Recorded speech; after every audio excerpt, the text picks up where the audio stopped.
예, PPT 좀 띄워주세요. PPT. 예. 여기 보면은 우리 총장 직무대행께 질의하겠습니다. 예, 이 사건이 대장동 배임 사건으로 처음 1기 때 수사가 됐습니다. 조금 전에 질의도 됐고 자료에 나온 것처럼 이재명 당대표, 그다음에 김용, 정진상이 전혀 관여 없는 걸로 판단이 됐어요. 그래서 대장동 배임 사건이 이미 기소가 됐습니다. 기소가 되고 재판이 한창 진행 중인데 느닷없이 똑같은 구조가 갖고 똑같은 사실인데 위례 신도시의 구부패 방지법 또 대장동의 이해충돌 방지법 위반으로 수사를 했어요. 수사한 주체는 이기 수사팀이 수사를 시작했습니다. 제가 저 표를 보면서 좀 설명을 드리겠습니다. 이 사건이 2013년 12월 3일 날 위례 사건 사업 시행자가 지정이 됩니다. 그리고 2015년 8월 19일 날 대장동 사건의 사업 시행자가 지정이 됩니다. 이 사건에 위례 사건은 구부패 방지법이 되고 대장동은 이해충돌 방지법이 되는데 똑같은 법이 바뀌어서 그래요. 공소시효가 7년입니다. 위례 사건은 2020년 12월 2일 날 공소시효가 도과됐죠. 그리고 2021년 12월 1일에 대장동 사건은 진직 기소가 됐고요. 2025년 5월 10일 날 윤석열 대통령이 취임하고 그다음에 6월 달에 대장동 2기 수사팀이 구성이 됩니다. 2022년 8월 18일 날 대장동 사건 관련 이해충돌 방지법이 이미 공소시효가 도과가 됐습니다. 그런데 공소시효가 도과된 이후에 2022년 9월 16일 남욱을 체포를 합니다. 이 과정 알고 계시죠? 예, 네, 지금 시계열표 보고 있습니다. 그렇죠. 이게 이제 객관적으로 나온 사실인데 이걸 보면은 지난 1기 때 대장동 배임 사건을 수사했던 팀은 조금 전에 제가 말씀드린 것처럼 전혀 김용, 정진상, 이재명 당대표에서 혐의를 발견해서 없었습니다. 그런데 지금 2기 팀이 똑같은 대장동 배임 사건과 똑같은 기본 구조가 갖고 똑같은 사실인데 법명만 다른 이러한 구부패 방지법, 대장동 이해충돌 방지법으로 수사를 했어요. 그것도 이미 공소시효가 지났습니다. 이미 공소시효가 지난 것은 우린 유사 판례의 법리도 그렇고 또 1심 판결에서도 이미 공소시효가 지났다고 판결이 났습니다. 이것은 지금까지 수사했던 것 가지고는 도저히 이재명 당대표까지 대장동 이론은 연결이 되지 않기 때문에 지금 관련자들을 데려다가 회유하고 협박하려고 수사를 시작했던 것밖에 보여지지 않습니다. 역시 또한 9월 16일 날 남욱을 체포한 이후로는 남욱을 회유 협박하죠.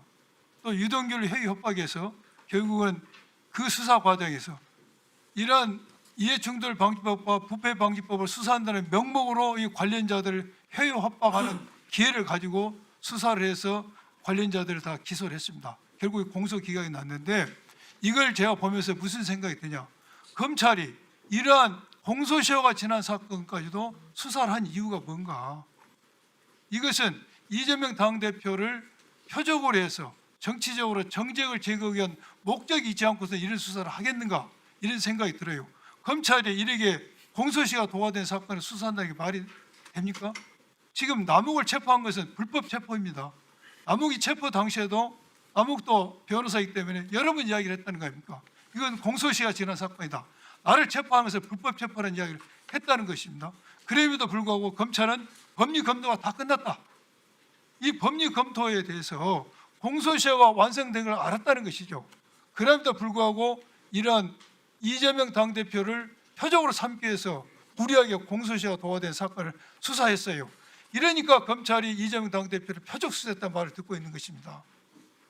검찰이 이래야 되겠습니까? 검찰이 이러니까 검찰청이 없어진 거 아닙니까? 대한민국의 많은 검사들이 열심히 일하고 있어요. 이런 몇 명 안 되는 정치 검사들이 정적을 제거하기 위해서 윤석열의 사냥개가 돼가지고 공소시효가 도과된 사건까지 수사를 하면서 이걸 빌미로 해서 쥐어짜고 회유해서 이재명에 연결되는 진술을 지금 만들어낸 거 아닙니까? 총장 직무대행으로서 한번 말씀 듣고 싶습니다. 예, 일단 우선 위원님 말씀하신 그 방향과 그 취지에 대해서는 충분히 이해를 하고 있고요. 두 가지만 말씀드리면 첫 번째로는 저도 그 이기 수사팀이 어떤 내심의 의사를 가지고 수사 절차에 임했는지까지는 파악하고 있지 못합니다. 그리고 두 번째로는 그 시효도과 관련돼서는 그 사업자 지위를 취득한 시점을 행위의 종료로 볼 것인지 그로 인해 가지고 재산상 이득을 실제로 취득한 마지막 시점을 종기로 볼 것인지에 대한 견해 대립이 있을 수 있었고 당시에 수사팀에서 그냥 기소한 팀에서는 그 기수 시기에 대한 견해를 달리해 가지고 기소한 것으로 그렇게 알고 있습니다. 예, 1분 더 드리세요. 말씀하신 것처럼 수사팀에서는 현실적으로 사업 시행자 지위를 취득한 걸로 기소가 된 게 아니고 현실적으로 배당을 걸 받는 것, 이익이 현실화 됐을 때 기소가 된다는 논리를 펴고 있습니다. 근데 이게 굉장히 위험한 논리이고 이론이 얼마든지 있을 수가 있고 1심 판결에서도 사업에 현실적으로 이득이 실현됐을 때 본다면은 공소권, 수사 기소가 자의적으로 될 수 있다는 이유를 썼어요. 이런 위험한 사건에 다른 사건 같아도 이렇게 수사하겠습니까? 이론이 있고 이러는데 바로 그렇기 때문에 이런 리스크를 안으면서 수사하는 것 자체가 정적을 주기 위한 수사의 반증이라 이것입니다. 아니 이런 이론이 있는 사건이에요. 그리고 법원에서도 그런 식으로 해석을 한다면은 수사와 기소가 자의적으로 될 수 있다고 이야기를 했어요. 보통의 경우에 보통 사건, 이재명과 관련되지 않은 사건이라도 이렇게 검찰 수사합니까? 이런 리스크를 안으면서? 그래서 제가 그 점을 지적하고 싶은 겁니다. 예. 예, 수고하셨습니다. 저희가 앞으로 10분이 질의하셔야 합니다. 12시 오전에 다 돌아가는 것으로 원하시죠? 그러면 12시 한 40분에 끝내야 되기 때문에 추가 진행은 없는 것으로 좀 가시면 좋을 것 같습니다. 그에 맞춰서 좀 진행해 주시면 좋겠습니다. 예, 다음 박선원 의원님 질의해 주십시오. 네, 안녕하십니까. 인천 부평을 국회의원 박선원입니다. 이 자리에 출석하신 증인 여러분들은 우리나라의 아주 대표적인 고위 공직자이십니다. 저 역시 임명직 공직을 한 적이 있습니다. 그래서 우리가 국가 사무를 볼 때 우리 스스로 가슴속에 담고 있는 정의감, 사명감, 또 무엇보다도 명예심과 자부심이 중요합니다. 그래서 저는 여러분들을 진심으로 존경하고 존중한다라고 하는 점을 먼저 밝히고 싶습니다. 그러한 어떤 정서적인 유대감이 먼저 잡혀야 된다. 그러나 오늘 이 청문회가 있는 것은 무엇 때문입니까? 그야말로 아무것도 하지 않으면 아무 일도 일어나지 않습니다. 무언가 행위가 있었고 그 속에서 불법적인 내용이 우리가 갖고 있기 때문에 그것에 대해서 확인을 하는 것입니다. 그리고 이러한 불법적인 행위가 조작 기소로 연결되고 불법적인 판결, 도저히 받아들일 수 없는 판결이라고 하는 결과로 이루어졌고 그 과정이 모두 우리의 도덕과 정의감, 법률에 부합하지 않기 때문에 오늘 이 자리가 있는 것이다. 그래서 우리는 이 자리에 있는 모든 분들, 특히 우리 고위 공직자들께서도 증인으로 계시지만 함께 정의를 추구하고 부정을 있다면 그걸 척결한다라고 하는 그런 공직자로서의 공동체 의식을 갖고 대했으면 한다. 그래서 저도 존중하고 존경하며 그런 관점에서 질문을 드리겠습니다. 먼저 국민의힘의 문자 하나만 보여주십시오. 조금 전 뜬 겁니다. 이게 오전에 뜬 겁니다. 오전에 한번 보십시오. 엠바고 4월 7일 10시 30분까지 보도 유예를 하고 그 대신 많이 기자들 여러분 와주십시오 하는 겁니다. 그래서 국민의힘이 주최하는 진상규명 청문회를 한다. 그래서 증인은 박상용 검사라고 하는 겁니다. 이미 시간과 장소가 정해져 있습니다.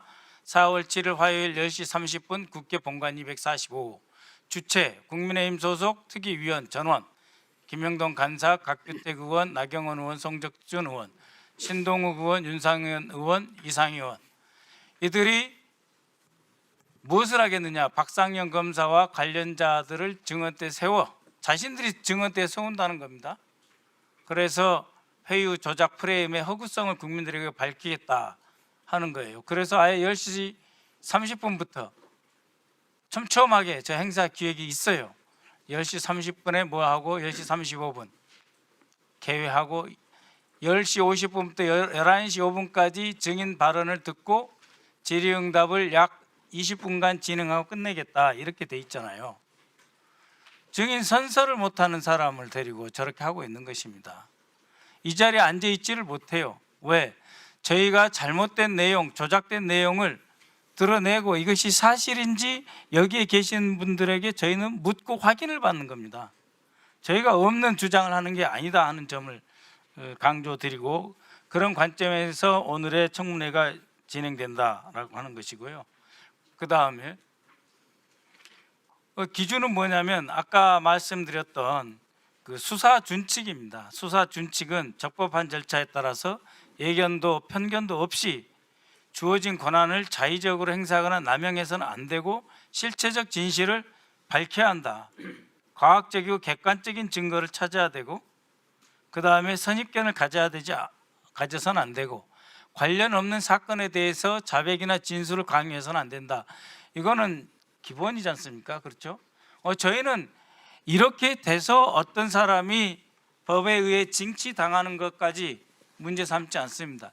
이렇게 되지 않았기 때문에 문제를 삼는 것입니다. 그리고 사실을 확인한 것입니다. 우리가 다 알고 있는 내용입니다. 다시 한번 다음 내용 보실까요? 자, 한번 보십시오. 정일권 검사가 이렇게 했다는 거지 않습니까? 48시간 동안 구치감에 남욱을 불러서 가둬놓고 있다가 깊은 밤에 불러서 이런 이야기를 했다는 거 아닙니까? 자식들 사진을 보여주고 애들을 봐야 할 거 아니냐, 나가야 될 거 아니냐, 여기 계속 있을 거냐. 배를 갈라서 장기를 다 꺼낼 수도 있고 환부를 도려낼 수도 있다. 내려가서 곰곰이 생각해라. 배를 갈라서 장기를 다 꺼내버린다. 아니면 봐줘서 환부를 도려낸다. 이런 말은 조폭들이 신체 포기각서 요구할 때나 쓰는 말입니다. 이런 말을 쓰는 거 이게 비유적이라고 할 수 있습니다. 장관님 어떻게 보십니까? 예, 뭐 정확한 사실관계는 제가 뭐 말씀드릴 수 없지만 언론의 보도에 의한 그러한 내용들은 매우 부적절하고 검사로서 해서는 안 되는 그러한 발언입니다.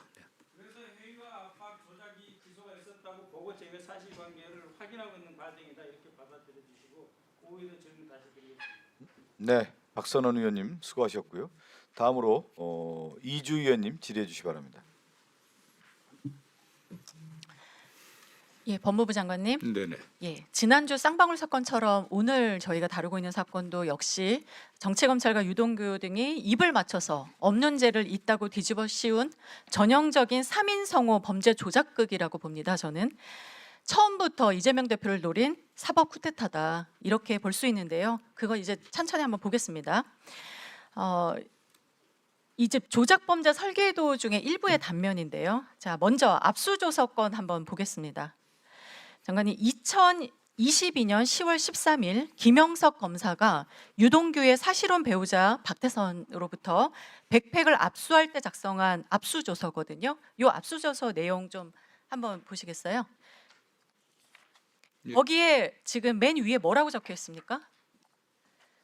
피의자 이재명 등에 대한 정치자금법 위반 피의 사건 이렇게 적혀 있습니다. 맞죠? 예, 그렇습니다. 당시 이재명 대표가 이 사건으로 피의자 입건이 되어 있었습니까? 그렇지 않은 걸로 알고 있습니다. 맞습니다. 형제 번호가 부여되지조차 않은 것으로 저도 알고 있습니다.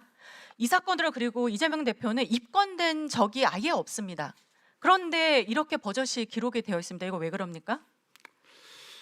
지금 다른 간단하게 부탁드리겠습니다. 뭐 이게 다른 사건에 관련돼서 조사하다가 이렇게 한 것 같은데 이게 과연 취지를 실수- 정확히 제가 잘 모르겠습니다. 네. 예, 이게 단순히 실수일까요? 일개 평검사가 지휘부 승인이나 암묵적인 가이드라인 없이 제1야당 대표를 독단적으로 피의자로 규정하는 이런 대담한 짓을 할 수 있습니까? 제가 보기에는 당시의 수사팀 내부에 이미 최종 목표가 이재명이다. 이재명 죽이기 이런 공감대와 지시가 팽배했기 때문에 서류에 무의식적으로 이렇게 튀어나온 겁니다. 그리고 오후에도 제가 나오는 검사 증인들에게 물어볼 텐데요. 100번 양보해서 만약에 이런 내용을 상급 지휘관이 못 봤다면 그것도 심각한 직무유기 아닙니까? 어떻게 멀쩡한 사람을 이렇게 피의자로 그냥 몰 수가 있습니까? 아까 말씀하신 대로 설사 단순 오기라 하더라도 이거 당장 수정하고 사실은 해당 검사 징계해야 될 사안이죠. 네, 어쨌든 뭐 압수조서 작성할 때 담당 검사가 뭐 부장까지 결재를 받았고 하는 게 당연합니다. 통상적인 절차 아니겠습니까? 예, 당연히 이 내용을 모를 수가 없고요. 입건조차 안 된 사람을 이런 식으로 공문서에 피의자로 적시한 거 이거 명백히 허위 공문서 작성죄라고 봅니다.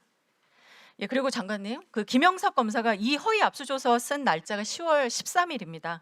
놀랍게도 그 바로 다음 날인 10월 14일부터 3일 동안 그 이 수사팀이 유동규를 밀실로 불러서 조서 한 장 남기지 않고 24시간 동안 면담을 진행을 하면서 회유했습니다.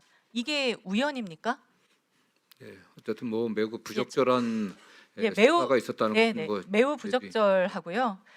이미 10월 13일에 서류상으로 이재명을 피의자로 결론 지어 놓고서 14일부터는 그 결론에 맞춰서 본격적으로 유동규를 비롯한 그 일당들을 협박하고 회유하면서 진술을 쥐어 짜낸 것으로 보입니다. 이 부분 반드시 확인 좀 하셔야 될 것 같고요. 그러니까 증거가 있어서 수사한 것이 아니라 목표를 애초에 정해놓고 그 목표에 맞춰서 나머지 관련자들의 진술을 조작해냈다. 이것이 바로 이 전체 사건의 구조로 보인다는 말씀 드립니다. 예, 다음 그 엑셀 조작을 짚어보겠습니다. 요거는 질문하다가 제가 끊기면 이후에 오후에 이어서 하겠습니다. 아마 좀 들어보셨을 텐데요. 정영학 회계사 2021년 10월 1일에 검찰에 최초로 제출한 그 대장동 예상 분양가 엑셀 파일 원본에서는 평당 분양가가 1,400만 원으로 이렇게 기재가 되어 있습니다. 그런데 검찰이 조사 과정에서 정영학에게 들이민 출력물에는 1,500만 원으로 둔갑을 했습니다. 당시 남재현 검사가 원본 파일 숫자를 임의로 1,500만 원으로 바꿔서 출력을 한 것으로 보이거든요. 지난해 그리고 홍상철 검사가 제출한 의견서를 보면 검사가 1,500만 원을 입력해서 시뮬레이션 한 것이다. 이런 의견을 냈어요. 그런데 당시 작성된 수사 보고서에는 이 1,500만 원짜리 파일이 정영학의 외장하드에서 원래부터 발견된 원본인 것처럼 묶어서 편철되어 있습니다. 수기로 2015-0410 이렇게 적어서 말이죠. 장관님, 이게 대장동 사건에서 배임 고의 입증하려면 당시 피의자들이 1,500만 원을 예상했다는 근거가 반드시 필요했을 거거든요. 그런데 엑셀에는 1,400만 원밖에 기재되어 있지 않으니 증거의 임의로 이 내용을 슬쩍 끼워서 넣은 것으로 보입니다. 어떻게 생각하시나요? 네, 제가 어떤 뭐 판단을 할 수는 없겠지만 다만 이 문제와 관련해서 저희 수사 과정의 어떤 적법성 또는 자료의 또는 증거의 조작이라든가 위조 관련해 갖고서는 지금 서울고검 인권침해 점검 TF에서도 면밀하게 좀 조사를 하고 있습니다. 네, 이주 의원 수고하셨고요. 다음으로 조국혁신당의 차규근 의원 질의해 주시기 바랍니다. 앞으로 좀 나와 주시겠습니까? 시간 잠깐만, 시간 스톱. 예.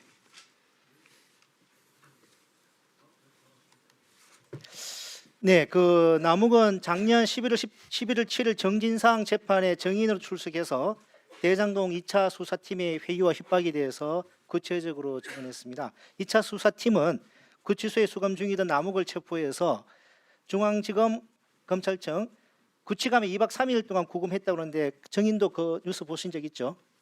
예, 최근에 확인했습니다. 자, 그 내용을 한번 인용해 보겠습니다. 띄워봐 주세요, 저 화면. 구치감이라는 시설은 중앙지검 청사 지하에 있는 햇볕이 들지 않는 시설이지요. 예, 당시 거기 굉장히 햇볕이 안 들면 굉장히 좀 여름에도 좀 추운 느낌이 드나요? 어떤가요? 난방은 어떤가요? 난방은 있는데 문제는 그날 모포를 하나만 딱 주고 일부러 그랬겠지만 모포를 하나만 주고 자르는데 못 자거든요. 맨바닥에서. 그래서 되게 고생했던 기억이 있습니다. 2박 3일 내내 모포 하나밖에 없었나요? 예. 정인. 이거 고문 아닙니까, 이거? 정인 중앙지검 지하에 구치감 가본 적 있습니까? 아직 못 가봤습니다. 중앙지검장 되시면 이 인권 침해 소지가 뭐 발생 그런 게 없는지 가보셔야 되는 거 아닙니까? 자, 빨리 한번 가보시고요. 예. 자, 구치감에 햇볕도 안 드는 시설에 2박 3일 동안 모포 하나 주고 지내라 그러면 이거 고문 아닙니까? 어떻게 생각하십니까? 매우 부적절하죠. 적절합니까? 통상의 수사 경과의 수사 방식에 비추어서 상당히 이례적인 다는 점은 말씀드립니다. 네, 총장 대행님. 예. 금방 들으신 내용 우리 총장 대행님 어떻게 생각하십니까? 이근환이라는 고문 기술자가 있었습니다. 얼마 전에 죽었죠. 근데 이근환은 신체를 이용한 고문을 했다 그러면 저는 이거는 검사들이 법을 이용한 고문을 한 것과 마찬가지라고 생각합니다. 부끄럽게 생각해야 되는 거 아닙니까? 네, 위원님 무슨 말씀인지 충분히 이해하고 있습니다. 근데 도대체 공익의 대표자는 검사는 어디로 다 사라졌는지 모르겠어요. 네. 자, 그리고 2차 수사팀은 처장님, 2차 수사팀은 2022년 9월 26일부터 10월 19일까지 약 20일 동안 유동규 등을 집중 면담했습니다. 면담하면서도 조서를 작성하지 않은 이유나 조사 진행의 진행경과 조사 이후 실천 활동 전혀 기재하지 않았습니다. 그래서 수사 보고서가 총 11페이지 분량인데 면담 내용이 대부분 누락되어 있습니다. 그 시간을 보면은 10월 14일에 면담 조사 시간 7시 10분, 10월 15일 면담 조사 시간 9시간 55분, 10월 16일 면담 조사 시간 6시간. 이렇게 하면서도 면담 내용을 제대로 적지 않았다는 것이죠. 그런데 이 면담이 끝난 이후에 유동규 진술이 어떻게 바뀌었느냐? 그 화면 띄워봐 주세요.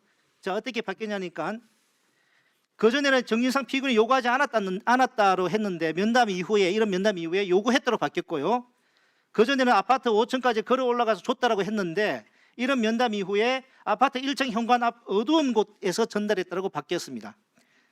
그전에는 면담 전에는 비닐봉지에 넣어줬다고 했는데 이런 면담 이후에는 쇼핑백에 넣어줬다고 진술이 바뀌었습니다. 그리고 유동규는 10월 21일이 구속기간 만료였습니다. 하루 전날 이렇게 진술을 바꾸기 시작했습니다. 남욱 최윤길과 성남도시공사 조례 통과를 위해 노력하고 있었다는 사실은 A부터 Z까지 김용, 정진상과 다 공유했다라고 최초로 이런 면담 이후에 진술이 바뀌었습니다. 처장님, 민법 104조 아시죠? 예, 알겠습니다.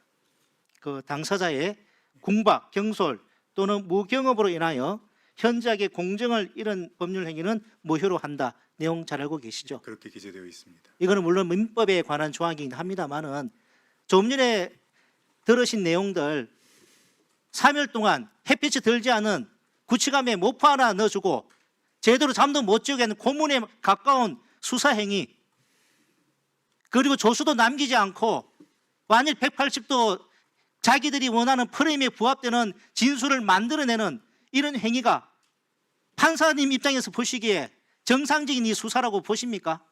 부끄럽게 생각해야 되는 아닐까요? 같은 법조인으로서.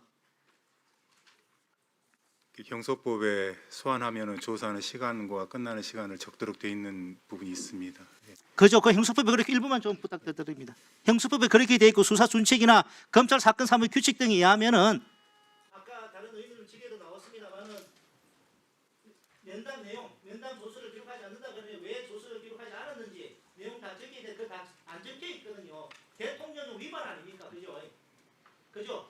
그 수사 준칙까지는 잘 모르겠지만은 소송법에 규정되어 있는 것은 제가 알고 말씀드립니다. 반하는 행태들 아닙니까? 일부만 좀 부탁. 네, 그래 1분만 더 드리겠습니다.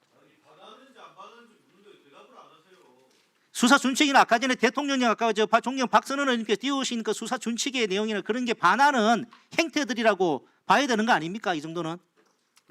판단을 물으시는 것은 제가 대답드리긴 조심스럽습니다만은 그 사실관계와 준칙의 내용을 말씀하신 대로라면은 일치하지 않다는 말씀드릴 수 있습니다. 네네.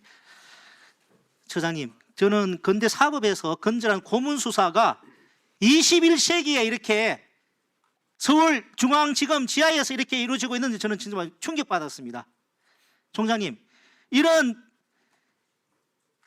자만적인 고문 그리고 형사소송법과 관련 준칙을 위반하는 이런 불법적인 탈법적인 행태로 인해 가지고 이끌어낸 그런 진술들 그것이 유죄의 증거로 활용되는 것이 과연 현대 형사사법 체계에 부합하는 것이라고 봅니까? 거기에 대한 의견을 말씀해 주십시오.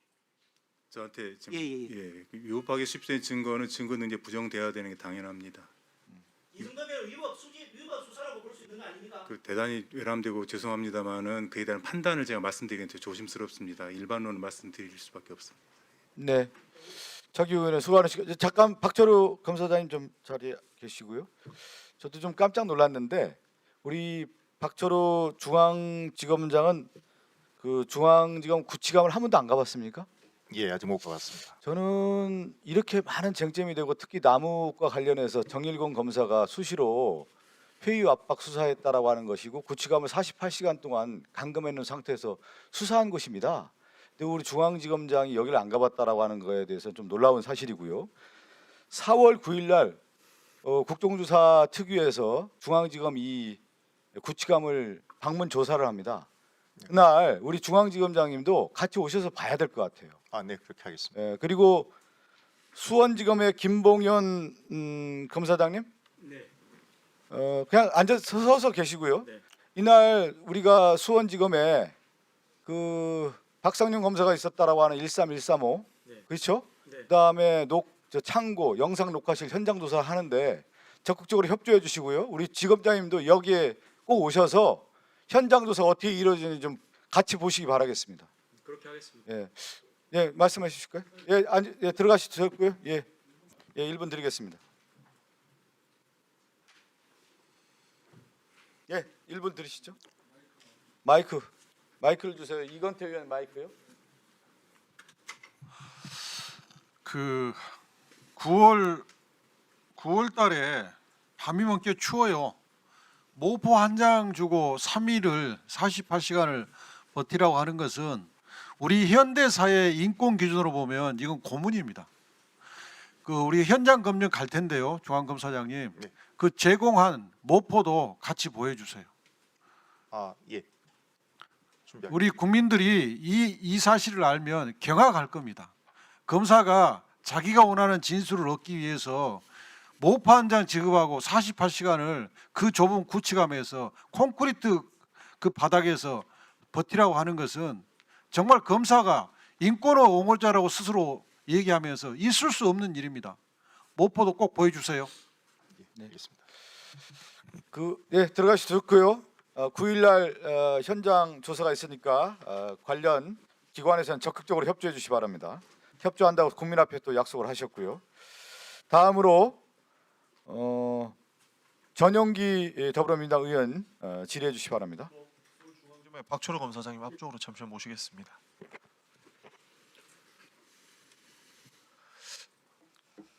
네, 직무대행님하고 검사장님께 질문을 하나씩 드리겠습니다. 같이 대답해 주시면 되겠는데요. 하늘의 맹세코 진술을 거래하거나 수사를 무마하는 이런 일들 검찰에서는 하지 않았다 맹세할 수 있습니까? 하지 않았다는 예, 하지 않았다고 자신할 수 있습니까? 어떤 답변을 제가 드려야 될지 그러니까 하늘에 맹세코 검찰이 국민을 위해서 해야 될 일만 했고 진술을 거래하거나 수사를 무마해주는 해서는 안 될 짓을 하지 않았다라고 맹세할 수 있습니까? 그런 일을 하지 않겠다고 답변하겠습니다. 그러면 지금까지는 했다라고도 볼 수 있겠다는 거네요? 그렇게 말씀드리지는 않았습니다. 예. 그럼 뭐예요? 그럼 똑바로 얘기해야지. 아니 맹세할 수 있냐고요? 맹세하겠습니다. 앞으로. 예. 알겠습니다. 국민께서 판단하신다고 보고요. 예. 검사장님은 어떻게 말씀하시겠습니까? 지금 문제가 되고 있는 사건은 제가 중앙지검장에 부임하기 훨씬 이전이라서 전 모르고 사건이어서 그러니까 과거 검찰에 말씀드리지만 오랫동안 몸담으셨잖아요. 그래도 예. 검사장까지 되셨으면 검찰에서 굉장히 존경받으시고 국민적 존경도 있을 거라고 봅니다. 근데 검찰에 해서는 안 될 일들을 하지 않았다는 것에 대해서 하늘의 부끄러운 점 없이 말씀하실 수 있냐 이겁니다. 제가 아는 한 99.9%의 검사들 대부분은 객관적인 법집행기관의 자부심과 사명감을 가지고 알겠습니다. 하고 있다는 걸 제가 그 대북 송금 사건의 박상현 검사가 남긴 핵폭탄들을 다시 한번 짚어보면요. 보석 석방을 거래하고 공익 제보자 지정도 해줄 수 있다 얘기하고 지인 수사는 축소 가능성을 언급하면서 수사 협조를 유도한 정황들이 나오고 있습니다. 근데 이 사건들이 대장동 사건에서도 유사하게 발견이 됩니다. 한 가지만 말씀을 드리면 정영학이 정재창을 공갈 혐의로 고소한 사건에 대해서 경기 남부경찰청에서 반부패 경제범죄 수사대가 2023년도 6월 15일 날 구속영장을 신청했는데 서울중앙지검 반부패 수사 3부 강백신 부장이 보안 수사를 이유로 영장 신청을 거부했고 아직까지 기소 여부를 결정하지 않고 있습니다. 언론 보도를 하나만 보여드리면요. 지금 정재창 씨는 자수서까지 냈던 정 씨인데 입을 닫았고 2022년 7월 대장동 일당 재판에서 증인으로 출석해서 피고인 측이 3억 원의 목적지를 대서 묻자 증언을 거부했고 2024년 8월에 증인신문에서도 똑같이 묵묵부답으로 일관했습니다. 이 사람 왜 기소 여부 결정하지 않는 겁니까? 그동안에 좀 사건이 이렇게 장기 사건이 좀 적체된 게 있다 보니 시간이 좀 늦어졌습니다만은 지금 현재 수사 중에 있습니다. 대장동 사건은 이미 한 4, 5년 끌고 있잖아요. 예. 근데 이 사건을 두고 그 말씀이 타당하다고 보십니까? 뭐 앞에 팀에서는 어떤 이유에서 늦어졌는지는 제가 예. 말씀드리겠고 왜 그런지 제가 말씀드릴게요. 지금 팀에서는 분명히 수사 진행 중입니다. 아니 검사가 수사권 갖고 있고 기소권 갖고 있고 영장 청구권 갖고 있으니까 이 사람이 묵묵부답으로 일관 안 하거나 협조 안 하면 바로 기소하려고 하는 거 아닙니까? 하여튼 지금 모르겠다는 수사 거죠. 진행 중에 있습니다. 왜냐하면 기소당하면 한 사람의 인생은 절단 나니까요. 그러니까 이 사람은 법정에서 사실관계대로 말 못하는 거 아니겠습니까? 이거 모든 국민들이 판단할 거라고 보시는 거고 남욱이 조사 과정에서 유동규의 3억 6천만 원 수수액인을 확인하고도 기소하지 않고 비료 사업 추진을 위해서 남욱으로 빚힌 35억 중에 11억 8천만 원을 정민용을 통해 전달받은 유동규가 이를 개인적으로 사용했음에도 불구하고 정민용은 기소하고 유동규 혐의는 아직 수사하지 않고 있습니다. 이거 경기 남부청에서 분명히 영장에 대한 내용을 검찰에 올렸는데 검찰이 거부하고 있다. 지금 그 2023년도 그렇습니다. 11억 8천만 원 최근까지도 오고 있는 것이죠. 이거는 서울중앙지검에서 안 하나요? 수원지검에서 하나요? 남부청장님 이거 어디로 영장 청구하고 했습니까? 유동규 11억 8천에 대해서요.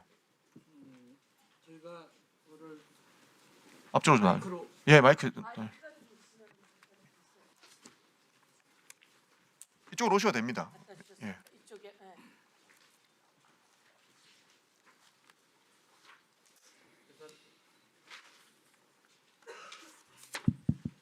기록 보고 좀 확인 좀 하겠습니다. 네.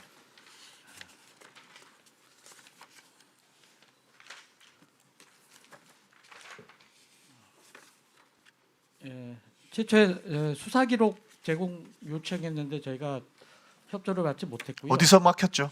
그때 저희가 수원지검에다 한 거. 검찰에서 막혔죠? 예.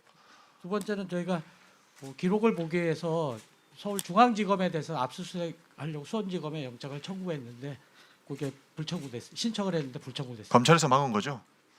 이거 검찰에서 영장 청구권 갖고 있으니까 법원에 제출도 안 하고 법원에 판단도 안 받아보는 거 아닙니까? 알겠습니다. 검사장님 감사드립니다. 제가 녹취 하나만 시간 조금만 주시면 이 예. 수사 무모하게 대한 녹취 하나만 듣고 갔으면 좋겠습니다. 예. 시간 몇 분 드릴까요? 9시 반 이것만 듣고 제가 다음 질의로 넘어가도록 네. 하겠습니다. 에 이거 올수 똑같으니까 있는지를 한번 잘 확인해 봐주십시오. 보겠습니다. 근데 네, 아마 그거 좀 어려울 수 있어요. 그러면 예. 제가 10시 정각에 가서 만날 수 있게 좀 그거는 좀 제가 다 부탁드립니다. 세팅해 놓겠습니다. 그리고 저기 일단은 제가 10시에 바로 올라올 시간 2분 주십시오. 일단은 제가 10시에 바로 올라오라고 하고 9시 예. 반에도 올 수 있는지는 확인은 해 보겠습니다. 근데 예, 아마 예. 그건 좀 어려울 수 있어요. 그러면 예. 제가 10시 정각에 가서 만날 수 있게 좀 그거는 좀 제가 다 부탁드립니다. 세팅해 놓겠습니다. 그리고 저기 여기 앞에만 오시면 저희가 수사 내려가 가지고 그 뭐 절차라든지 이런 거 다 해서 그냥 바로 올라오셔 가지고 그러니까 만약에 검사님께서 그렇게 이제 해서 우리가 입장 변화를 하면 여러 가지들은 이제 다른 것들은 다 그냥 안 하시는 저기 거예요. 부장님 그냥 뭐 저를 믿어 주시고요. 장영태, 문승옥 뭐 저랑 네. 그런 구체적인 부분은 구체적으로 한번 상의를 하시죠. 저랑 논의를 한번 해보시죠. 네, 전화를 하긴 좀 그럴 것 같네요. 그죠? 예. 논의를 하시면 논의를 해가지고 정확하게 얘기를 해주시면 제가 되는 부분 된다 안 된다. 그리고 제가 최선을 다해서 노력을 해서 어떤 부분은 그러니까 하겠다는 건데. 저도 지금 제가 뭐 결정할 수 있는 게 아니고 그렇죠. 결국은 본인이 결정할 거고 당연하죠. 예. 그리고 가족들하고도 한번 상의를 해보고요. 예. 근데 제가 한 가지 말씀드릴 수 있는 거는 아마 제가 약속드린 거는 거의 그대로 될 겁니다. 예. 그러니까는 이래도 되는 건지도 모르겠어요 나는. 예? 이래도 되는 건지도 모르겠고. 아니 근데 그거야 저기 어쨌든 정리는 해야 되니까요. 근데 이제 네. 제가 뭐 주장을 이게 수사팀이라는 게 한 명만 있는 게 아니지 않습니까? 예, 예. 예, 그러니까요. 저 저도 말고 그러니까 그게 걱정인 저 거예요. 말고 다른 팀도 네. 있어서 그래서 저는 그걸 이제 설득해야 되는 검사님 의무가 위에 있는 또 뭐 거죠. 부장도 있을 거고 그러니까요. 지금 뭐 검사장도 있을 텐데. 그러니까요. 제가 그러니까 그거를 설득하겠다는 거죠. 설득해내겠다는 거죠. 설득하고 그거에 대해서 만약에 설득이 안 되더라도 그 전에 미리 말씀을 드려서 그 충분히 예측할 수 있도록 해드려서 그게 뭐 내가 뒤통수 맞았다 이런 생각이 들지는 절대 않도록 제가 할 테니까요. 그 부분은 제가 저를 좀 믿어주시라는 거죠. 30초만 주십시오. 30초만. 예, 30초 더. 1분이요? 예. 이거는 단순히 박상현 검사에서 끝날 문제가 아닙니다, 장관님. 검찰의 조직적인 범죄 정황이라고 보입니다. 윗선 설득하겠다 하지 않습니까? 변호사가 물어봅니다. 이렇게 해도 되는지 모르겠다라고 하는데 제가 설득하겠습니다. 검사장, 부장검사 설득하겠다고 얘기하지 않습니까? 이 부분을 그냥 넘어갈 수 없는 거고 이것도 결국에는 서민석 변호사가 얘기하기는 자기는 이 전화가 끝나고 나서 너무 충격적이었답니다. 어떻게 이런 제안을 할 수 있는가? 우리가 듣는 이 녹취록은 다 다른 게 아닙니다. 몇 개 안 되는 녹취록입니다. 저희가 우리 고등검찰 인권 TF에도 증거를 자료를 냈지만 이거는 단순히 끝날 문제가 아닙니다. 수사를 무마해 주겠다고 지금 얘기하고 있는 거 아닙니까? 지인들 수사 안 할 테니까 협조하라 이거 아닙니까? 그게 대장동에서도 똑같이 드러나고 있는 겁니다, 장관님. 이에 대한 답변을 장관님께서 해주시고 검찰총장 직무대행께서도 답변해 주시길 부탁드리겠습니다. 예, 어쨌든 그 지금 뭐 보도된 내용만을 본다고 하면은 수사 전체의 적법성 또 내지는 법원에 제출된 증거 전반의 적법성을 의심할 만한 상당히 중요한 사건인 것 같습니다. 또 그렇기 때문에 존경하는 의원님들께서 또 국정조사를 통해 갖고 노력을 해주시고 좀 밝혀주시고 있는데요. 저희도 저희 인권침해 TF나 검찰에서도 적극적으로 이러한 사실 문제점에 대해서 진상조사를 하도록 하겠습니다. 네, 어제 가지고 계신 파일들을 제출해 주셨다고 들었습니다. 꼼꼼하게 살펴보겠습니다. 예, 수고하셨습니다. 정말 충격적이네요. 정말 충격적이네요. 이 녹취를 계속 틀어야 합니다. 박상용이라고 하는 사람 사냥꾼이 무슨 짓을 했는지 이 녹취가 계속 틀어져야 됩니다, 여러분. 그렇지 않습니까? 근데 여기서 중요한 건 뭐냐면 다 영장 넣어서 수사했다는 거예요. 그 사람들. 여기 이름 부른 그 사람들 다 영장 넣어서 수사했고 장영태 그분은 재판받고 있는 중인데 손이 덜덜덜 떨린답니다. 별건에 별건을 가지고 와서 그 다음에 다쳤어요. 이해찬 총리도 아무 내용이 없는데 가서 4번인가 압수수색했다는 거 아닙니까? 정치인 되고 이해찬 총리가 그런 압수수색을 처음 받아봤다는 거예요. 제가 그 사모님하고 통화했어요. 내내 아파했다는 겁니다. 마치 이해찬 봐줄 것처럼 마치 장영태 봐줄 것처럼 이렇게 해놓고 다 털었어요. 다 압수수색하고. 이게 사람 사냥꾼 아닙니까? 그리고 와서 검사가 정당 행사에 가서 있습니까? 저는 기강 잡아야 된다고 생각합니다. 그리고 이거 확실하게 처벌해야 합니다. 박상용 혼자 이게 가능했을까요? 그 조직적인 책임을 다 물어야 된다 이렇게 생각하고 제가 오늘 자리에서 말씀드리면 그 쌍방울 사건 관련해서 한동훈이 법무부 장관으로 있던 시절에 국회에 와서 아주 오랫동안 일거댔습니다. 체포영장이라고. 거기에 그 내용들이 훨씬 심하게 들어있더라고요. 한동훈이 다 읽었던 내용입니다. 법무부 장관. 그래서 다시 한번 이들의 조직적인 범죄가 어디까지 있었는지 전부 다 밝혀봐야 될 것입니다. 예, 다음은 우리 전용기 의원님이 끝내셨고, 예, 이용우 의원님, 예, 질의해 주십시오. 네, 인천 서울 이용원입니다. 시간 멈춰 주시고요. 서울고검장 직무대리 정용환 증인 나와주세요. 네, 그 소위 대장동 사건의 1기 수사팀 멤버였죠? 맞습니다. 그때 당시에 이재명 관련 측근들에 대한 수사도 진행했습니까? 일부 진행된 부분은 있습니다. 그때 결과는 뭐였어요? 1기 수사팀의 결론은? 제가 재직할 때까지 그 22년 7월 초까지 제가 부임했는데요. 그때까지 특별한 혐의점을 찾지 못했습니다. 이재명 대표도 마찬가지로 혐의점 찾지 못했죠. 네, 그렇습니다. 그런데 22년 5월 직무대리로 이제 발령을 하면서 2기 수사팀이 이제 옵니다. 7월 달에 정식 발령을 받아서 구성이 되고요. 알고 계시죠? 예. 그때 당시에는 그러면 2기 수사팀으로 다 넘어간 거죠? 22년 7월 이후에는 넘어갔을 거라고 넘어갈 수밖에 없는 1기 수사팀이었었는데 어떻게 됐습니까? 다만 22년 5월에서 7월 사이에 그분들이 와서 어떠한 뭐 기록을 봤다라든가 하는 부분까지는 제가 알지 그럼 못합니다. 7월까지는 1기 수사팀이 계속했어요? 맞습니다. 네. 계속했고 2기 수사팀이 직무대리 발령 받아서 와가지고 2개월 동안 무슨 일을 했는지는 모르신다? 그렇습니다. 지금 인권침해 점검 TF 책임자시죠? 맞습니다. 그 부분 감찰 진행 안 됐어요? 저희가 그 관련 자료들을 2차 받아서 검토하고 있고요. 저희가 지금 TF에서는 지금 제가 여쭤보는 부분에 대한 팩트 체크 안 됐냐고요? 저희가 그 부분 말씀하신 부분까지는 아직 접근하지 못했습니다. 2기 수사팀이 이제 구성이 되는데 윤석열 대통령 당시 대통령을 정점으로 해서 한동훈 법무부 장관, 이원석 총장, 송경호 서울중앙지검장, 고영곤 4차장 검사, 어미준 반부패 수사 1부장, 강백신 반부패 수사 3부장 이런 라인으로 지금 수사가 이제 전개가 되는 거고 맞죠? 맞습니다. 이게 소위 윤석열 사단 특수통 검사들 이렇게 검찰 내에서도 알려져 있죠? 그 부분은 제가 말씀드리기 좀 조심스럽습니다. 아니 알려져 있는지를 물어보는 겁니다. 답변드리기 곤란합니다. 예. 2기 수사팀이 이렇게 빠르게 구성돼 가지고 1기 수사팀을 교체한 이유 알고 계세요? 객관적인 사실관계까지는 사실 그 말씀드렸던 1기 수사팀으로서 열심히 수사를 하셨는데 네. 갑자기 교체를 당하셨어요. 네. 떠왔겠을 거 아닙니까? 그런 인사 조치 부분까지 제가 어떤 아니 얘기들이 돌았을 거 아니에요. 다 알잖아요. 내부에서는. 제가 이 자리에서 말씀드리긴 좀 적절치 않은 이 자리에서는 다 얘기해야 됩니다. 증언 거부권 없습니다. 제가 개인적인 어떤 느낌이나 소외 부분을 말씀드린 것은 적절치 않은 것 같습니다. 얘기하세요. 저희가 감안해서 듣습니다. 죄송합니다. 죄송합니다. 열심히 하겠습니다. 죄송합니다.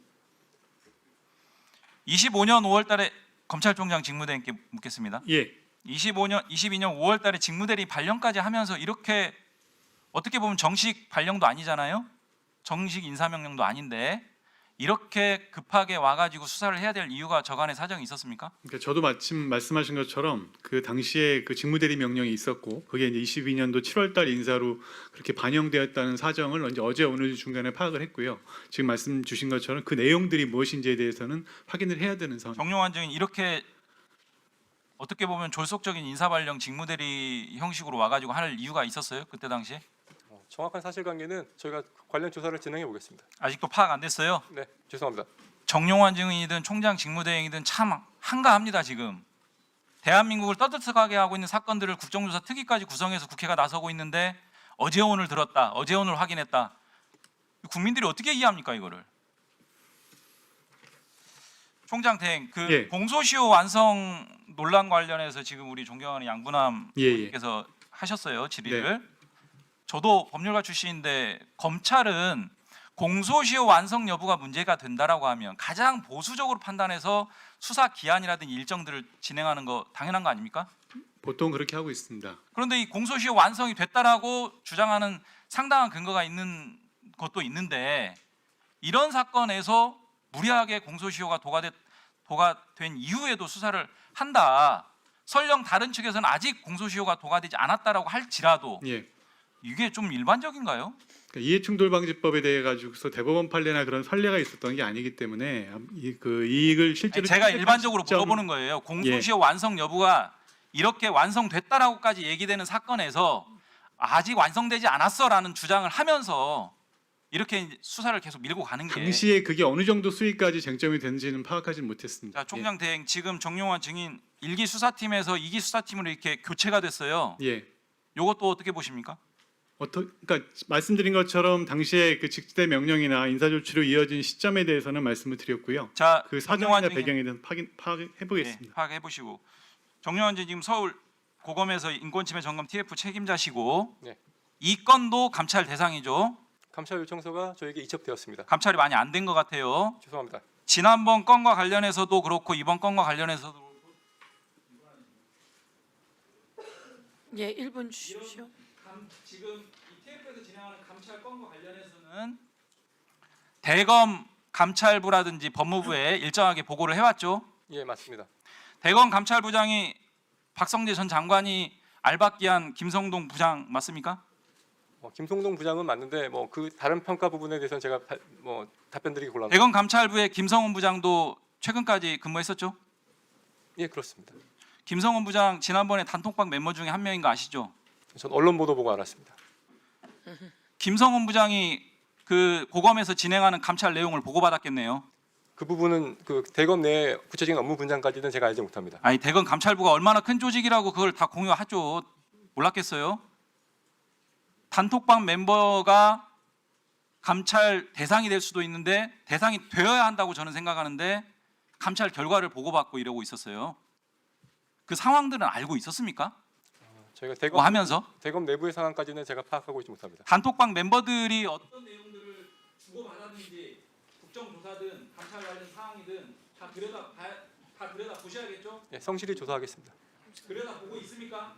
지금 열심히 조사하고 있습니다. 그 단톡방 인지를 이번에 국정조사 통해서 하신 거죠? 예, 그렇습니다. 그러면 즉각적으로 그거 확보하셔야죠. 확보했어요? 저희가 그 해당 자료 확보 부분도 적극적으로 검토하고 아니 있습니다. 단톡방 확보할 수도 있지 않습니까? 적극적으로 검토하겠습니다. 그날이든 그 다음 날이든 바로 확보하셨어야죠. 적극적으로 아직도 조치하겠습니다. 안 했어요? 예, 검토 중에 오늘 있습니다. 바로 확보하세요. 예, 노력하겠습니다. 네. 노력이 아니라 거기서 감찰이든 국조든 무슨 얘기를 주고 저희는 말 맞추게 했다라고 지금 생각하고 있는데 감찰 중요 당사자들이 무슨 얘기를 하는지는 당연히 핵심적으로 빠르게 입수해야 될 자료죠. 예, 말씀하신 부분 유념하겠습니다. 감찰 대상일 수 있는 사람들이 감찰 결과를 중간 보고 받고 이러고 있었어요. 황당합니다. 예, 수고하셨습니다. 예, 지금 다시 한번 정리하는데요. 그 박상용, 고두성 등이 함께한 단톡방은 오늘 이 자리에서 공식적으로 발표하는데요. 증거인멸하지 마십시오. 그게 없어졌다면 증거인멸입니다. 지난번 국정조사에서 고두성 검사가 나와서 단톡방이 있다고 했고 그 단톡방에 같이 하고 있는 사람 박상용, 고두성, 송민경 등 5명의 이름을 이야기했는데요. 저희들이 이 자리를 통해서 명합니다. 증거인멸하지 마세요. 그리고 이에 관련해서 감찰을 제대로 해주십시오. 법무부 장관님. 예, 정말 뭐 면밀하고 좀 철저하게 감찰하도록 지시하겠습니다. 예, 정태우 의원님 질의해 주십시오. 예, 법무장관께 우선 하나 확인하고 갈게요. 네. 그 박상용 검사 우선 그 검사들은 정치 활동이 금지돼 있죠. 네, 그렇습니다. 지금 박상용 검사가 하는 거는 정치 활동 아닌가요? 예, 오늘 뭐 어떠한 내용으로 발언하는지 모르겠지만 그 내용은 확인해 봐야 아니 될 것 우선은 같고요. 이 지금 조사 특위의 활동을 부정하는 정치인들이 하는 행사에 가서 발언을 하고 있는 거잖아요. 예, 저희 지금 뭐 그거는 명백하게 정치 활동으로 봐야죠. 예, 그렇습니다. 그 부분. 그 정치 활동을 했을 때는 징계를 하게 돼 있죠. 네, 그렇습니다. 국가공무원법도 위반되는 거고 검찰청법도 위반되는 거죠.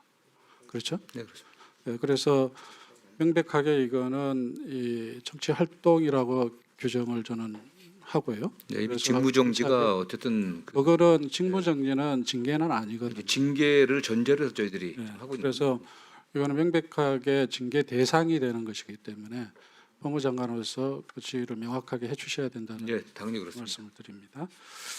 그다음에 계속 저 1차 팀, 1차 수사팀과 2차 수사팀 그 결론이 변경되는 번복되는 그런 상황에 대한 의원님들의 질의가 있는데요. 1차 팀에서는 이재명 시장 정진상 실장은 무관한 어떤 관련이 없는 걸로 결론이 났는데 2차 팀에서 이제 관련이 있는 걸로 이제 결론을 내렸잖아요. 근데 참 이게 이해가 안 되는 게 순서가 이렇게 돼요. 5월 달에 2022년 5월 달에 2차 팀이 직무대리 발령이 나고 7월 달에 임명이 공식되고 유동규가 9월 달부터 입장을 번복하고 10월 달에 석방이 되는 이런 흐름이 있어요. 너무나 이게 우연의 일치라고 하기에는 뭔가 어떤 조직적인 뭔가 이렇게 결정들이 있는 게 아니냐 이렇게 의심을 할 수밖에 없어요. 그다음에 5월부터 7월 사이에 정식 임명되지도 않은 상황에서 수사 기록을 또 열람하는 그런 일들이 벌어졌고, 그래서 인권 침해 TF에서 지금 우리 그 검찰총장 직무대행님 지금 조사를 하고 있는데, 이게 단순하게 2차 수사팀에 대한 조사의 문제가 아니라 이거는 검찰 내부의 조직적인 어떤 결정에 의해서 이루어진 것이다, 이렇게 저희 봐야 된다고 봅니다. 그렇기 때문에 인권 TF에서는 이와 관련된 지시나 또는 회의나 이런 것들을 검찰 지휘 체계에서 어떻게 이루어졌는지를 같이 봐주셔야 된다라는 걸 저희 주문을 드립니다. 그렇습니다. 저는 이 지금 이 대장동 건과 관련돼서 이 1차 팀과 2차 팀의 수사 그 결론이 변경되는 걸 보면서 박상용의 발언이 다시 떠오릅니다. 이재명 씨가 완전 주범이 되고 이 사람 이화영이 종범이 되는 식의 자백이 필요하다라고 녹취록에 나와 있지 않습니까? 아까 우리 전영기 의원님이 계속 공개하고 있는 똑같은 이 검찰의 의도가 이 수사, 대장동 수사에도 그대로 적용되고 있다는 거죠. 결국은 유동규를 종범으로 만들기 위해서 정진상을 그리고 이재명 당시 전 시장을 주범으로 만드는 이 구도가 그대로 작동되고 있다는 거죠. 이제 그런 점에서 이 지금 1차와 2차 팀의 수사 결과가 달라지는 거를 저는 인권 침해 TF에서 명확하게 밝혀주셔야 된다라는 걸 주문합니다. 그리고 그 마지막으로 하나 여쭤보고 싶은 게, 아까 저 법무장관님 보고 중에서 녹취록 조작 1 재창영 실장님, 녹취록 조작 의혹 2 위례 신도시를 윗 어른신으로 바꾼 거, 이 조작된 거를 지금 사례로 들었지 않습니까? 이것의 핵심적인 내용은 정진상 실장과 이재명 당시 시장을 주범으로 만들기 위해서 만든 조작된 녹취록이다라는 거를 지금 제시한 거잖아요. 네. 이게 확정된 겁니까 아닙니까? 조사를 하고 있는 겁니까? 첫 번째 거는 저희들이 확인된 사실이고요. 예.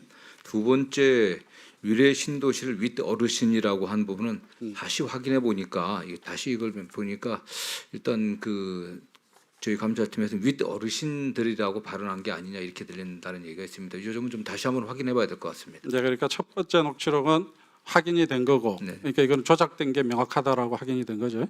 이름 그렇습니다. 예. 두 번째는 저 확인해 보겠다는 말씀. 뭐 조작인지 어쨌든 그 진술과 좀 다르게 기재되어 있는 것 같습니다. 그렇습니다. 이제 유동규의 진술 번복과 증거의 어떤 불공정한 선택, 시사 선택에 의해서 지금 이 사건은 1차 수사팀에서 2차 수사팀으로 넘어가면서 오히려 수사가 조작됐다라는 거에 반영이 되고 있습니다.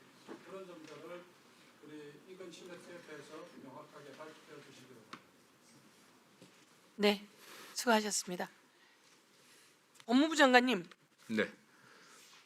제가 한준호 의원이 녹취를 들었는데 위례 신도시로 확실하게 들리던데요. 하여튼 저희는 일단 그렇게 보고를 받았습니다. 저는. 네, 보고를 그렇게 받으신 건가요? 네. 예, 확실하게 그 녹취가 있어서 제가 들었는데 재창이 형을 실장님으로 바꾸고 위례 신도시를 윗 어르신으로 이렇게 했는데 녹취를 공개적으로 틀었습니다. 그 녹취가 있습니다. 그래서 한 번 더 직접 들어보시면. 네, 저희들 다시 확인을 좀 해봐야 될 것 같습니다. 네. 우리 박성준 의원님, 의사진행 발언 1분만 주십시오. 쟁점이 됐던 부분인데요. 그 어미준, 강백신, 김영철이 정식 인사 발령 전에 이 대장동 사건 기록을 무단 검토한 의혹이 있는 겁니다. 그래서 22년 5월경에 윤석열 취임 이후에 이 세 명이 서울 고검에 직무대리 발령을 받았거든요. 임시 사무실을 썼습니다. 개설하고. 그러면서 대장동 관련된 사건 기록을 검토한 거 아니냐라는 의혹이 있기 때문에 여기 그 서울 고검장 나오셨죠? 나오셨나요? 서울 고검장? 네, 대행이시죠? 그러면 우리가 딱 우리 위원장님, 네. 임시 사무실 개설 일시, 장소, 사용 기간, 그다음에 직무대리 발령 관련 문서 일체 이거를 내면 다 알 수 있는 거 아니겠습니까? 예. 자료 제출 좀 요구 좀 해주십시오. 간단한 문제예요 이거는요. 그리고 이 세 사람이 뭐가 이렇게 급해가지고 벌써 그냥 인사 발령 나가기도 전에 5월달에 직무대리 발령이라는 게 너무 이상하지 않아요? 예. 자료 제출 요구해 주시면 이따가 의결 마저 한 번 더 하면 되는 겁니까?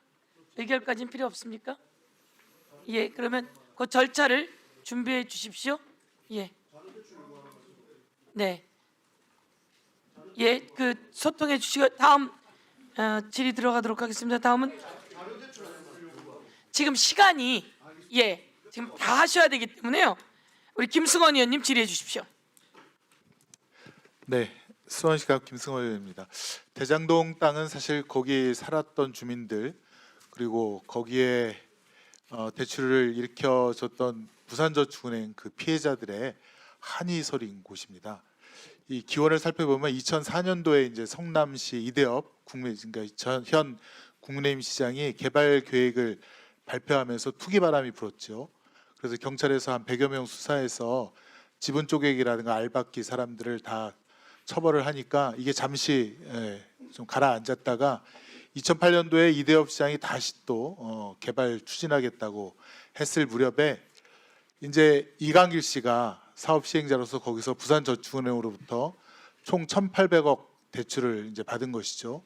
그래서 이제 사업을 진행하고 있는데 갑자기 이제 LH가 공영개발 계속 하겠다라고 발표가 되면서 이제 난리가 난 것이지 않습니까? 그러니까 이제 이강길 씨가 여기 표를 보시면 인물 흐름들을 보시면 남욱을 2009년도에 불러드립니다. 남욱은 그 당시 사법연수원을 갓 졸업한 변호사였는데 남욱에게 자문 비용으로 8억을 줍니다. 직무대행님, 총장 직무대행님 이해가 되십니까? 예, 보고 있습니다. 예, 말이 안 되죠. 사법연수원을 갓 졸업한 남욱에게 8억 원의 자문료를 지급하는데 왜 줬느냐?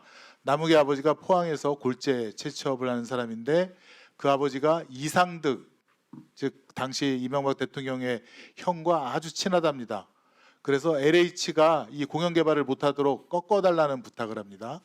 그런데 공교롭게도 이명박 대통령이 LH는 민간 사업자와 경쟁하지 마라라고 하는 훈시를 직접 내리죠. 그리고 당시 성남시의 지금 국민의힘 국회의원이 국토위에서도 LH의 사업을 중단하라는 그런 압력을 가하고 그 동생이 또 2억 정도 뇌물을 받아서 처벌받은 그런 사실도 있습니다.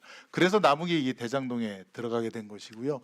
그 옆에 정영학 씨는 회계사입니다. 이강길 씨 밑에서 회계 업무를 담당하고 있었는데 2012년도부터 이 사업권 분쟁이라든가 이것 때문에 굉장히 논란이 있으니까 이 사람이 녹음을 하기 시작합니다. 모든 대화라든가 전화 통화 내역을 녹음을 하는데 이 녹음은 아주 자연스럽게 이루어진 것으로서 큰 신빙성이 높은 증거가 되고요. 또 정재창 씨가 이강길 씨 밑에서 일을 하는데 이 사람은 법무사 사무실 사무장인데 골프를 잘 친답니다. 그래서 유동규 씨한테 사실 골프를 치면서 수백만 원씩 잃어주는 역할을 했고 또 돈 전달 창구로도 쓰이고 땅 작업을 했던 사람입니다. 그런데 이제 이재명 대통령께서 당시 2010년도 성남시장이 되었을 때 이 대장동을 사실 공영 개발을 하려고 했었는데 당시 성남시 의회 다수당이었던 현 국민의힘 시의원들이 이 공영 개발을 못하도록 그렇게 막은 거 아니겠습니까?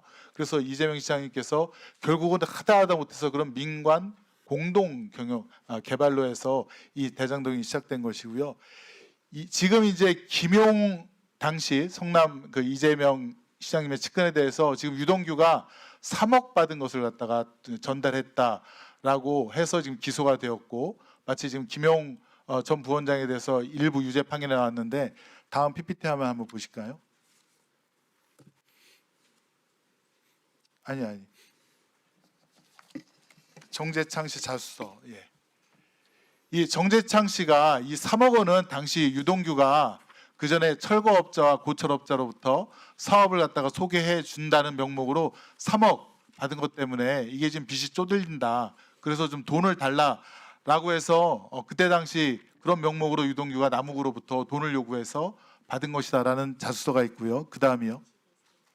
정민용 씨라고 남욱이 들고 온 후배 변호사인데 정민용도 이 대장동 개발에 대해서 깊숙하게 관여된 실무팀원인데 이 사람도 그런 취지의 자수서를 또 냅니다. 다음이요. 남욱도 초기에는 이게 유동규가 다른 사람부터 빌린 3억 원을 갖다가 좀 갚아야 되는데 돈을 달라고 해서 그런 식으로 사실대로 초기에는 얘기했다가 아까 의원님들이 지적하신 대장동 수사 2기팀 때부터 말이 바뀌어집니다. 다음이요. 유동규 남욱 김반배 대질 조서에도 처음에는 이 3억 원은 유동규의 개인 채무 변제조로 한 것이다라고 되어 있습니다. 다음이요.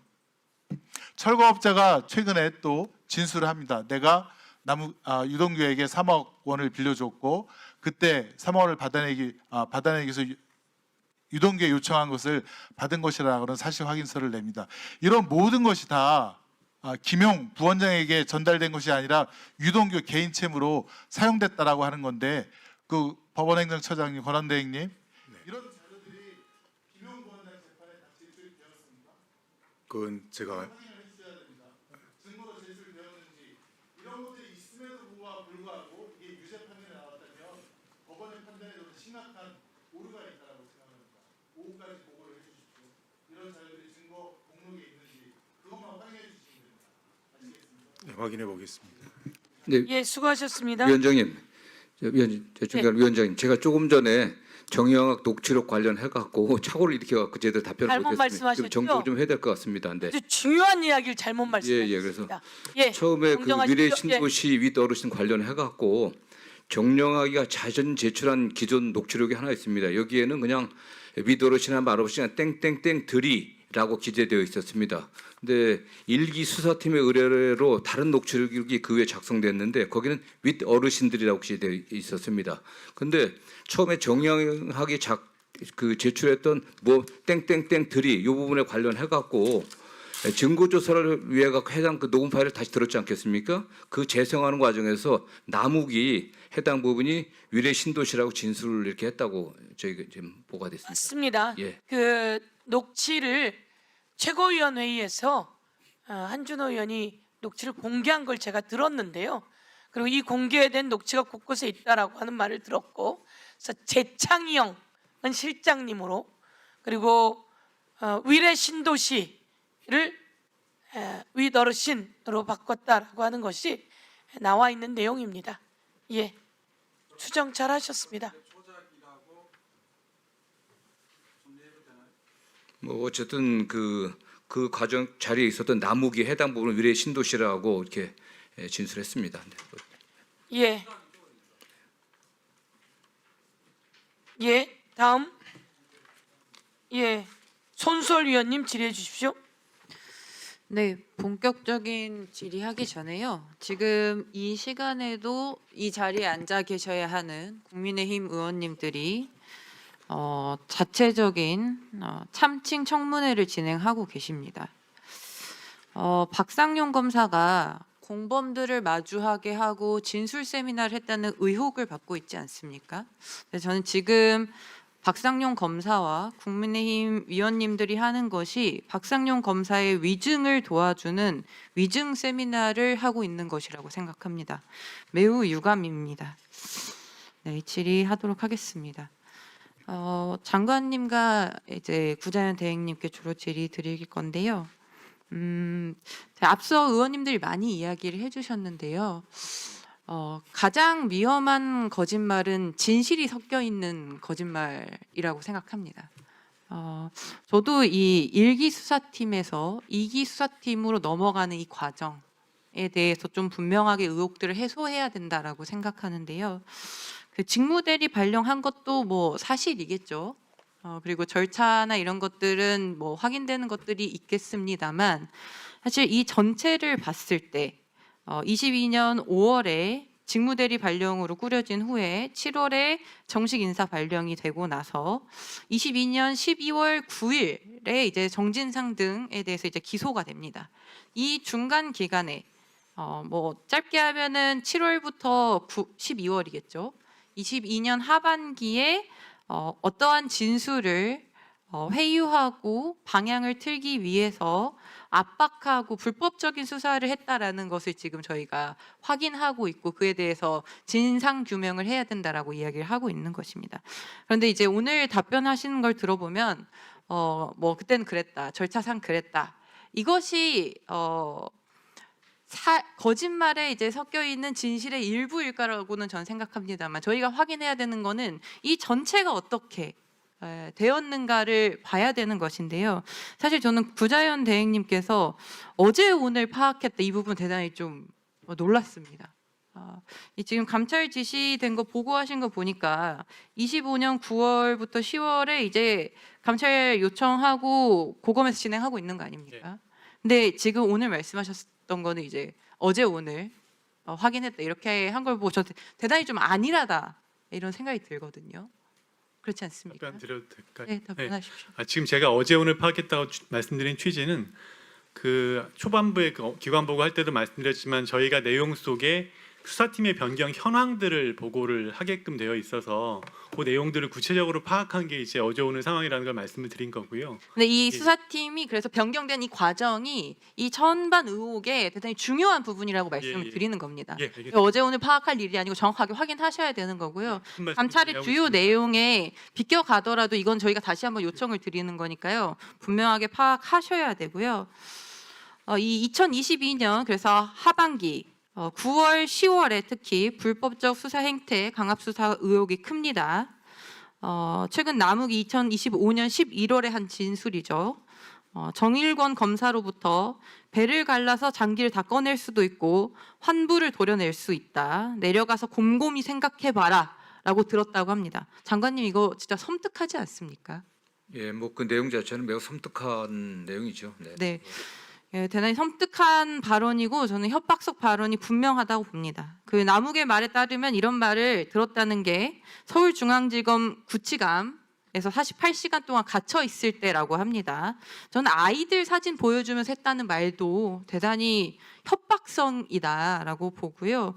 이게 9월에 남욱에 대해서 벌어진 건데 2022년 10월에는 유동규에 대해서도 이제 벌어집니다. 10월 14일부터 16일 3일간 22시간 30분 조사를 했다는 거고요. 이때 유동규의 진술이 돈을 전달한 방법 그리고 장소가 바뀌었고 그리고 3천만 원을 공여했다는 말이 갑자기 튀어나오기 시작합니다. 이 10월 14일, 16일 이후로 진술이 변하는 지점이 명확하게 이때로 보이기 때문에 이거를 그냥 면담의 형식이라고 탈을 쓰고 내용을 명확하게 하지 않은 것은 대단히 잘못된 일이라고 보이고요. 이때 강압 수사가 어떻게 벌어졌는지 확인을 하는 것이 매우 필요한 일입니다. 이 모든 일이 대장동 2차 수사팀이 생긴 후에 몇 개월 안에 바로 생긴 일들이거든요. 그리고 이때 생긴 의혹들이 지금까지 계속 이어지고 있기 때문에 이 부분 확인하는 것이 매우 중요하다고 다시 한번 말씀드립니다. 예, 수고하셨습니다.